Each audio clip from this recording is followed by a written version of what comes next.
Bismillahirrahmanirrahim. Assalamualaikum warahmatullahi wabarakatuh. Perkenalkan, saya Eka Diana dengan NIM G1A019024. Di sini saya akan mempresentasikan hasil kerja praktek saya yang berjudul Uji brusellosis pada serum sapi menggunakan Ross Bengal Test atau RBT. Pada dasarnya, ternak merupakan elemen penting yang dapat menunjang kebutuhan manusia. Ketika dunia peternakan terganggu, maka terhambat pula setiap kegiatan untuk memenuhi kebutuhan tersebut. Adanya gangguan seperti penyakit tentunya menyebabkan krisis yang berkaitan erat dengan adanya penurunan harga dari hewan ternak. Nah, penurunan harga inilah yang menyebabkan para peternak menjadi rugi dikarenakan harga yang ada di pasar tidak sebanding dengan harga perawatan. Penyakit pada ternak juga dapat menyebabkan ternak-ternak tersebut mati bahkan sebelum dilahirkan atau sering disebut dengan abortus. Nah, secara umum abortus ini disebabkan oleh dua faktor. Yang pertama yaitu faktor non-infeksius seperti nutrisi, stres, dan lain-lain. Kemudian faktor yang kedua yaitu faktor infeksius seperti bakteri, virus, dan jamur. Salah satu bentuk penyakit yang disebabkan oleh bakteri ialah brucellosis. Brucellosis itu merupakan penyakit yang disebabkan oleh Brucella abortus dan bersifat menular kepada manusia atau zoonosis.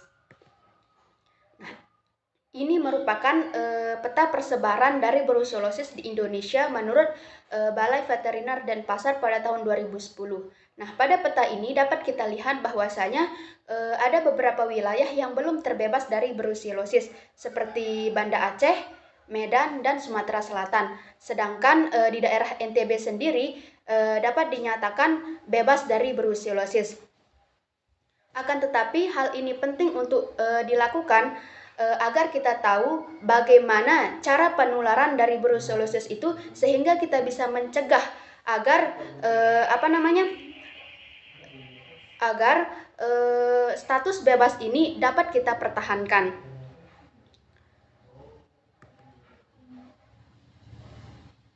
Nah, adapun untuk tujuannya sendiri, tujuan dari KP ini yang pertama ada tujuan umum yaitu menerapkan dan mengembangkan pengetahuan akademis serta menambah wawasan tentang dunia kerja sekaligus pengalaman kerja.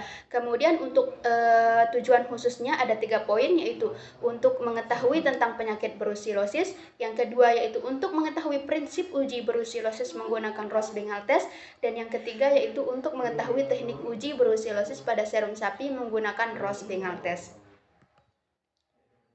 Adapun manfaatnya sendiri, yang pertama yaitu manfaat bagi mahasiswa. Ada 3 poin juga di sini. Yang pertama yaitu meningkatkan dan memantapkan keterampilan yang dimiliki mahasiswa sebagai bekal memasuki dunia kerja. Yang kedua yaitu memperluas proses penyerapan teknologi baru dan modern dari perusahaan.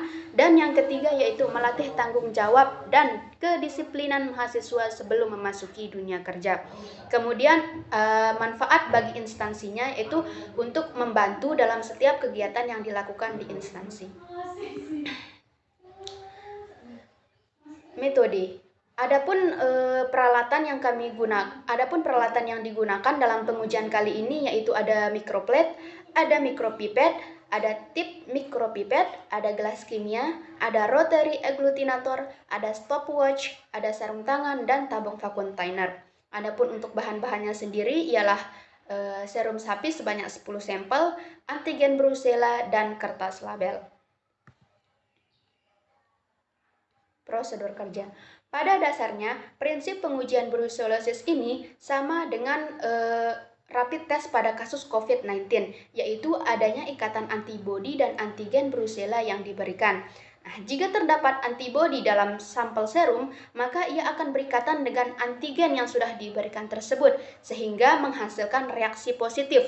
Nah, reaksi positif pada pengujian kali ini ditunjukkan dengan adanya aglutinasi pada sampel serum.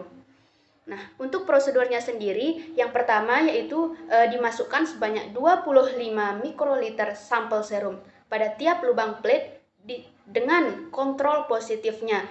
Hal ini dilakukan dengan tujuan agar ada pembanding antara sampel serum yang positif dengan memang benar-benar kontrol positif. Dan ketika terdapat sampel serum yang negatif, juga terdapat perbandingan bagaimana sampel serum yang positif dan bagaimana sampel serum yang negatif. Kemudian yang kedua yaitu ditambahkan sebanyak 25 mikroliter antigen Brucella pada tiap lubang plate.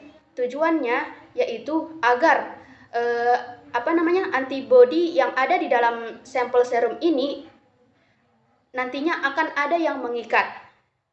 Kemudian selanjutnya yaitu digoyangkan di atas rotary agglutinator.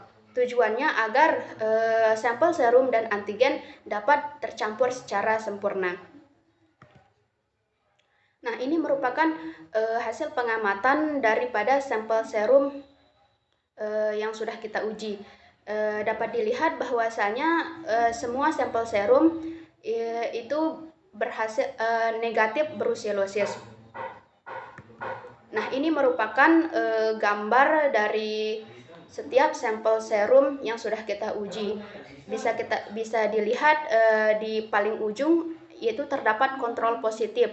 Tujuannya yaitu ketika nantinya ada sampel serum yang negatif ataupun positif, sampel serum kontrol positif tersebutlah yang menjadi pembanding antara negatif dan positifnya sampel serum yang akan kita uji. Nah, kemudian kontrol positif serum yang positif itu ditandai dengan adanya aglutinasi. Itu memiliki bentuk-bentuk seperti pasir, bentuknya tidak halus. Kemudian untuk sampel serum yang pertama sampai dengan sampel serum yang ke-10 itu tidak terlihat aglutinasi dan warnanya tercampur secara sempurna atau homogen. Nah, pembahasan. Kemudian seperti yang kita ketahui, seperti yang sudah dijelaskan tadi di awal, bahwasanya brucellosis itu bersifat menular kepada manusia. Tentunya itu akan menyebabkan kita menjadi waspada dengan bagaimana. Tentunya kita harus mengetahui bagaimana sih gejala-gejala dari brucellosis itu, bagaimana cara penularannya, sekaligus cara pencegahannya.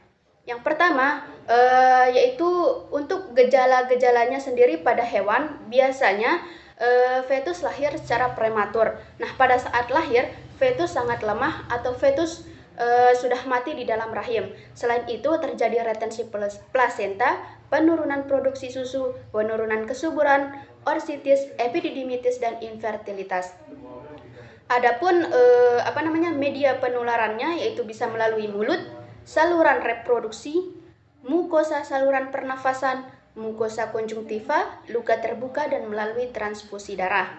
Adapun pada manusia sendiri, gejala-gejalanya yaitu seperti demam, sakit kepala, keringat berlebihan, nyeri otot dan sendi, hilang nafsu makan, mudah lelah, dan pada kasus yang sudah parah itu dapat menyebabkan peradangan sendi, pembesaran hati dan limpa, serta gangguan saraf. Kemudian penularannya pada manusia yaitu terjadi melalui kontak langsung dengan hewan yang sakit, juga melalui makanan dan minuman yang terkontaminasi seperti daging dan susu yang tidak dipasteurisasi dengan sempurna. Nah, menurut pada tahun 2018 ada beberapa hal yang dapat kita lakukan sebagai upaya untuk mencegah dan mengendalikan penularan brucellosis. Yang pertama ada surveillance. Surveillance di sini maksudnya ialah proses survei. Nah, ketika kita melakukan survei, kemudian melakukan uji, sebelum kita melakukan pengujian, tentunya kita harus survei terlebih dahulu, bukan? Nah, dari survei itulah kita lihat apakah ada gejala-gejala yang sudah disebutkan tadi itu terlihat pada hewan ternak. Nah, ketika ada gejala-gejala tersebut, barulah kita melakukan uji. Uji dilakukan untuk memastikan apakah benar gejala-gejala tersebut disebabkan oleh bakteri Brucella abortus tadi. Kemudian setelah hasil uji menyatakan positif brucellosis, maka dilakukan potong hewan ternak. Nah, Pemotongan ini juga tidak sembarang memotong. Pemotongan hewan ternak ini harus dilakukan dengan syarat dilakukan di rumah potong hewan milik pemerintah agar penyebaran dari brusellosis itu tidak menyebar luas, artinya dapat dikendalikan. Kemudian selanjutnya yaitu kompensasi. Apa sih maksud dari kompensasi ini? Nah, kompensasi ini dimaksudkan untuk peternak-peternak yang sekiranya masih belum bisa ikhlas untuk merelakan hewan ternak miliknya itu dipotong, sehingga masuklah kompensasi untuk menggantikan, setidaknya untuk meringankan beban dari peternak tersebut.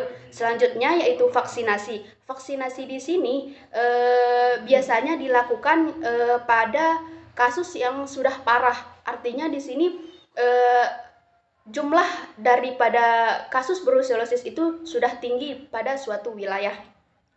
Selanjutnya yaitu manajemen kelompok ternak.